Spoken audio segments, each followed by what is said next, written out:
In the years of the trees, when the continent of Middle-earth was illuminated by the stars in the sky, the elf father Imin was the first of his people to wake in the lands of Cuiviénen. Forming 3 clans from the original population of 144, Imin led the smallest faction, with the Minyar hosting only 14 elves, while the Tatyar had 56, and the Nelyar 74. Yet as the oldest clan, founded by the first father, the Minyar were held in high esteem, considered in many ways as leaders of their people. Possessing beautiful golden hair, the Fair or Light Elves later came under the leadership of Ingwe, one of the 3 ambassadors to follow the Vala Orome on a scouting mission west, when he offered passage to an enchanted paradise they came to know as the Undying Lands of Aman.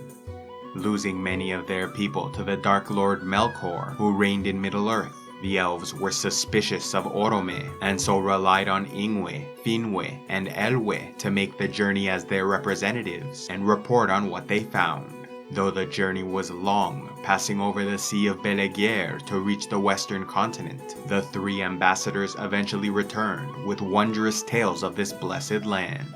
Although both the Tatyar and Nelyar were divided in their desire to leave the east, resulting in the split of the Eldar and Avari Elves, the Minyar clan was united in their commitment to the journey, and so followed Ingwe as the first to depart. Arriving on the shores of Middle-earth, the Minyar, who became the Vanyar, and Tatyar, who became the Noldor, boarded the island ship of Tol Eressëa and left the eastern continent on the first passage west, whereas the Nelyar, who became the Teleri, were fractured along the way, with some remaining behind voluntarily, while others stayed out of a duty to find their leader Elwe, who mysteriously vanished. Arriving in the realm of Valinor within the Undying Lands of Aman, the elves marveled at the incredible buildings in their cities, as well as the splendor of their forests and gardens. At first, the Vanyar and Noldor moved into the city of Tirion, while the Teleri, who arrived on the second passage west, made their home on the coast and island of Tol Eressëa. But as time passed and they became familiar with their surroundings, many of the Vanyar moved out of the city to settle the lands surrounding the 2 trees of Valinor, captivated by the beauty of its silver-gold light. Others moved near to the mountain Taniquetil so they might be close to Manwë and Varda, the king and queen of the Valar who made their home at its peak. While the Noldor dedicated themselves mainly to craft work, learning from the Vala Aule the smith, and the Teleri or Falmari became lovers of the sea, learning to build ships from the Maya Ose. The Vanyar chose lives of service to the Valar, with their leader Ingwe in the service of Manwë, living beneath his halls on the mountain Taniquetil. Favored by the king of the Valar, Manwë gifted song and poetry to the Vanyar.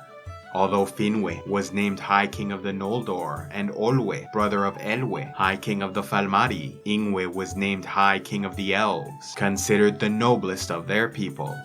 Though her exact relation to Ingwe was uncertain, Indis, his sister or the daughter of his sister, fell in love with High King Finwe of the Noldor and became his second wife, resulting in their son Finarfin and granddaughter Galadriel inheriting her beautiful golden hair. During the flight of the Noldor, when Finwë's heir Feanor led them on a journey back to Middle-earth so they might wage war against Melkor, only one full-blooded Vanyar joined their cause, as Elenwe wanted to stay with her husband Turgon, son to the Noldor prince Fingolfin. Unfortunately, Fingolfin's faction was forced to make the long journey through the icy wastes of Helcaraxe, losing some of their people to the harsh conditions, including the Vanyar Elenwe. As a result of her death, Elenwe's daughter, the golden-haired Idril, became the elf with the most Vanyar blood in all of Middle-earth. The rest of the Vanyar were happy to remain in the Undying Lands, but eventually did see the east once more when the Valar and Maiar led an army to vanquish Melkor, also known as Morgoth, who was threatening to conquer the continent.